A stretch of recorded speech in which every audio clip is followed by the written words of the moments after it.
പല വെറൈറ്റി ബിരിയാണികൾ ഉണ്ടെന്ന് നമുക്കറിയാം. ചിലത് നിങ്ങൾ കഴിച്ചിട്ടും ഉണ്ടാവും. പക്ഷെ ഞാൻ ഇന്നിവിടെ കറാച്ചി ബീഫ് ബിരിയാണിയാണ് തയ്യാറാക്കാൻ പോകുന്നത്. അപ്പോൾ വീഡിയോയിലേക്ക് പോകുന്നതിന് മുൻപ് എല്ലാവർക്കും സ്പൈസ് അപ്പ് കിച്ചന്റെ പുതിയൊരു വീഡിയോയിലേക്ക് സ്വാഗതം. അപ്പം ഞാനിവിടെ ആദ്യം ബീഫാണ് എടുത്തിരിക്കുന്നത്. നന്നായിട്ട് കഴുകി ക്ലീൻ ചെയ്ത് വെച്ച ബീഫാണ്. ഇവിടെ ഞാൻ മിക്സഡ് ആക്കിയിട്ടാണ് ബീഫ് എടുത്തിരിക്കുന്നത്. അതായത് എല്ലില്ലാത്ത പീസും എല്ലുള്ള പീസും ഞാൻ എടുത്തിട്ടുണ്ട്. പക്ഷെ നിങ്ങൾ എടുക്കുമ്പോൾ എല്ലില്ലാത്ത പീസ് തന്നെ നോക്കി എടുക്കണം. ഞാനിവിടെ എല്ലുള്ള പീസ് വേറൊരു പർപ്പസിന് വേണ്ടി എടുത്തതാണ്. അപ്പോൾ എന്തിനാ വേസ്റ്റ് ചെയ്യുന്നതെന്ന് വിചാരിച്ച് ഇതിനും കൂടി എടുത്തു, അത്രമാത്രം. ഇനി നമുക്ക് ഈ ബീഫ് ഒന്ന് വേവിച്ചെടുക്കണം. അതിനായിട്ട് ഞാൻ ഈ ബീഫ് കുക്കറിലേക്ക് മാറ്റിയിട്ടുണ്ട്. ഇനി ആവശ്യത്തിന് ഉപ്പിട്ട് കൊടുത്ത് വെള്ളം കൂടി ഒഴിച്ചു കൊടുത്ത് നമ്മൾ നന്നായിട്ട് ഇതൊന്ന് വേവിച്ചെടുക്കണം. ഇപ്പൊ ഞാൻ വേറെ മസാലകളൊന്നും ചേർത്ത് കൊടുക്കുന്നില്ല. അപ്പൊ നമുക്കിതൊന്ന് അടച്ചു വെച്ച് വേവിക്കാം. ഇവിടെ ബിരിയാണി ഉണ്ടാക്കാനായിട്ട് ഞാൻ ബസ്മതി റൈസ് ആണ് കേട്ടോ എടുത്തിരിക്കുന്നത്. പിന്നെ ഇത് സവാള ഓയിൽ വറുത്തെടുത്തതാണ്. അടുത്തതായിട്ട് പച്ചമുളക്, ഇഞ്ചി, വെളുത്തുള്ളി ഇത് മൂന്നും കൂടെ കുറച്ച് വെള്ളം ചേർത്ത് നമുക്കൊന്ന് അരച്ചെടുക്കണം. നെക്സ്റ്റ് ബിരിയാണിയിലേക്ക് വേണ്ട മസാലകളാണ്. കൂടുതലായിട്ടുള്ള ഒരു മസാലകളും നമ്മൾ ഇതിലേക്ക് ചേർക്കുന്നില്ല. കാശ്മീരി മുളക് പൊടി, കുരുമുളക്, ഉപ്പ്, നല്ല ജീരകം, ഗ്രാമ്പു ഇത്രയും മസാലകൾ മാത്രമാണ് നമ്മൾ യൂസ് ചെയ്യുന്നത്. അപ്പൊ നമുക്ക് ബിരിയാണി ഉണ്ടാക്കാനായിട്ട് ആദ്യം റൈസ് ഒന്ന് വേവിച്ചെടുക്കണം. അപ്പൊ ഞാനിവിടെ കുക്കറിലേക്ക് വെള്ളം തിളപ്പിച്ച് അതിലേക്ക് കുറച്ച് ഉപ്പിട്ട് കൊടുത്തിട്ടുണ്ട്. പിന്നെ ഞാൻ ഇതിലേക്ക് കുറച്ച് ഓയിലാണ് ചേർത്ത് കൊടുക്കുന്നത്. നമ്മളുടെ ഈ അരി വേവുന്ന സമയത്ത് ഒട്ടിപ്പിടിക്കാതിരിക്കാൻ വേണ്ടിയാണ് കേട്ടോ നമ്മളിങ്ങനെ ഓയിൽ ചേർത്ത് കൊടുക്കുന്നത്.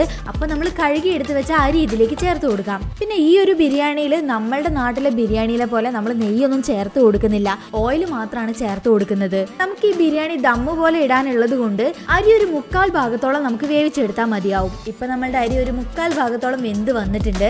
ഇതൊന്ന് വെള്ളം കളഞ്ഞ് ഊറ്റിയെടുത്ത് മാറ്റി വെക്കാം.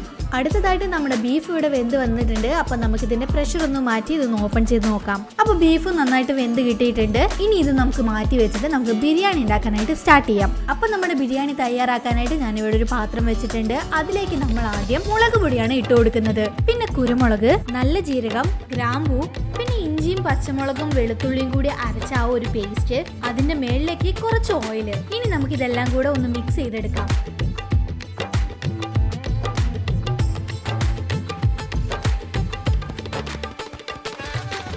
ഇപ്പൊ മസാലയെല്ലാം ചൂടായി നന്നായിട്ട് മിക്സ് ആയിട്ട് വന്നിട്ടുണ്ട്. ഇനി ഇതിലേക്ക് തക്കാളിയാണ് ഇട്ട് കൊടുക്കുന്നത്. ഞാനൊരു വലിയ തക്കാളിയാണ് ഇതിലേക്ക് അരിഞ്ഞിട്ട് കൊടുത്തിരിക്കുന്നത്.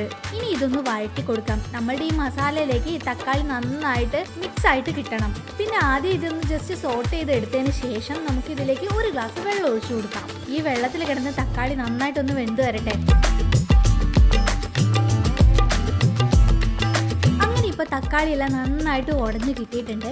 ഇനി ഇതിലേക്ക് വറുത്ത് വെച്ച് സവാള ചേർത്ത് കൊടുക്കാം. പിന്നെ ആവശ്യത്തിന് ഉപ്പും ചേർത്ത് നന്നായിട്ട് ഇതൊന്ന് ഇളക്കിയെടുക്കണം. ഇപ്പൊ നമ്മൾ ഇതിലേക്ക് ഒഴിച്ച വെള്ളമൊക്കെ നന്നായിട്ട് ഇങ്ങനെ വറ്റി വരുന്നുണ്ട്. ഇനി ഇതിലേക്ക് നമ്മൾ ചേർത്ത് കൊടുക്കുന്നത് തൈരാണ്. അത്യാവശ്യം പുളിയുള്ള തൈര് തന്നെയാണ് കേട്ടോ ഞാൻ ഇതിൽ ചേർത്തിരിക്കുന്നത്. ഇനി നമുക്ക് ഇതും കൂടെ നന്നായിട്ടൊന്ന് മിക്സ് ചെയ്തെടുക്കാം.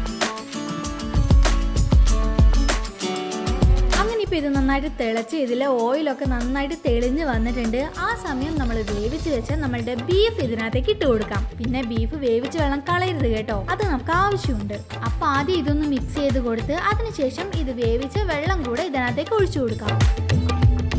ഇനി ഈ ഒരു ഗ്രേവി നന്നായിട്ട് തിളച്ച് ഒന്ന് കുറുകി വരണം. അപ്പോൾ ഇതിനകത്തെ ഗ്രേവി എല്ലാം നന്നായിട്ട് കുറുകി വന്നിട്ടുണ്ട്. ഇനി നമ്മൾ വേവിച്ച് വെച്ച ബസ്മതി റൈസ് ഇതിനകത്തേക്ക് ഇട്ട് കൊടുക്കാം. ഈ ഗ്രേവിയുടെ എല്ലാ സൈഡിലേക്കും ആയിട്ടാണ് റൈസ് ഇട്ട് കൊടുക്കേണ്ടത്.